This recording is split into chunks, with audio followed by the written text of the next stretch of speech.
Sederalun, para pengunjuk rasa berkumpul di lapangan Azadi, Teheran. Mereka meneriakkan slogan-slogan anti-rezim.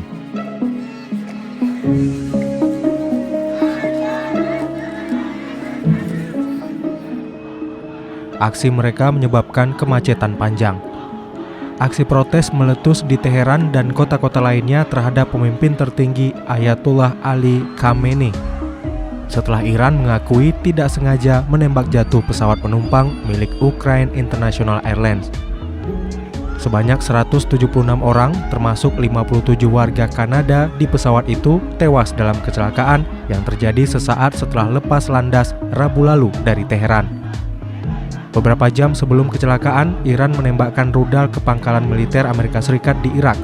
Serangan itu merupakan balas dendam atas terbunuhnya Jenderal Iran Qasem Soleimani.